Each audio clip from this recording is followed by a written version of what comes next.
Here, go to the book right here.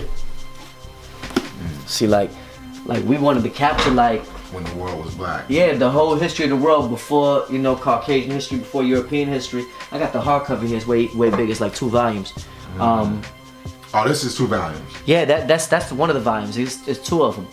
And so one of them goes to 200,000 years ago, and then the volume 2 starts 20,000 years ago. So 200,000 years going back, that's before we even was doing farming or any of that stuff. Like, all of them is eras of us living off the land. And if you look at our history, which is called mythology, we described ourselves having amazing powers back then and being able to just manifest shit. Manifest it, wipe it out, manifest it, wipe it out. So we don't even know what amazing things we was doing. We just got minimal records. We got this stone circle here. We got this massive stone building that a motherfucker shouldn't have been able to make. There's no way. You can't even make it now. You can't make a stone that melt into the other stone and blend together with no paper can go in between nowadays. Homie, you best bricklayers nowadays can't do it. Best stonemasons nowadays can't do it. We the original masons. That's why they was free and accepted masons. Because they had to learn from us and then they killed us. That's the story here in my biff. A whole nother story. You know? So we the preservers of the original knowledge. So we had a knowledge of how civilization was born and how life came to be and how history came to be, and we know how all this happened. And now you know that when after they got done beating the shit out of us and enslaving us and having us in poverty and our city was in shambles, they went wherever there was a library and they burned the books. Because then the next generation would grow up without no way to know who they originally was. See, we don't know our power. That's why we could barely believe in it even now. Even when we manifest and even when we make things happen, we have a hard time saying that that's what we really did. So what happened is our low self-esteem keep on beating us back down. We keep on almost rising up to God and your crown chakra almost crack. And then something that happened to where you're like, nah, I ain't shit. Motherfucker be comfortable. Their comfort zone is saying I ain't shit. You know? But like literally, let's be literal, let's use our alphabet. You know, we got an English C lesson, you know, which got every form of punctuation and grammar in it, right? For us to be able to be educated on how to, you know, use this language properly. When you say I ain't shit, you're telling the truth. Cause you really not. You not shit. You in the shit. You got shit going on all around you. And you might be going through some shit. And you might be with the shits. But you not the shit.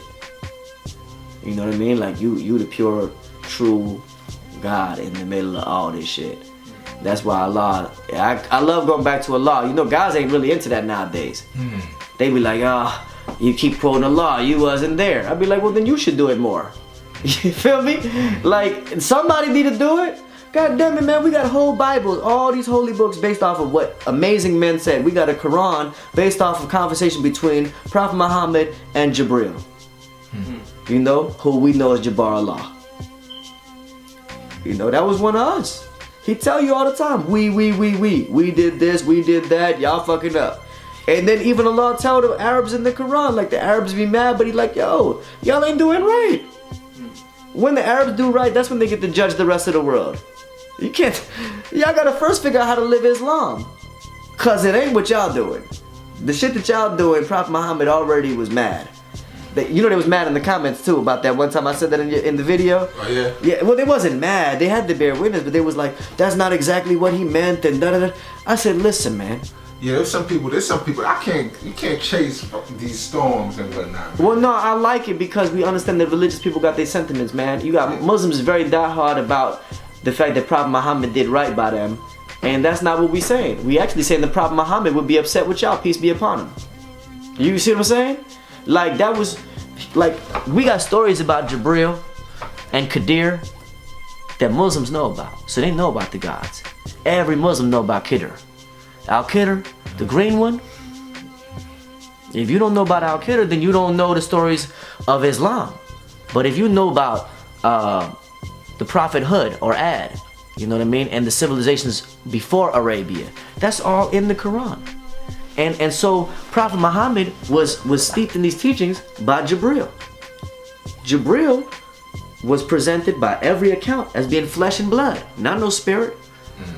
So we have records in Islam of the gods. And so when the Muslims is worried about what we teaching, No. Before you worry about whether or not we got the right interpretation of y'all book, before we even say we y'all. We don't even say we y'all. We just telling you this is how we see y'all tradition. Now, before you worry about policing my understanding, you supposed to be that.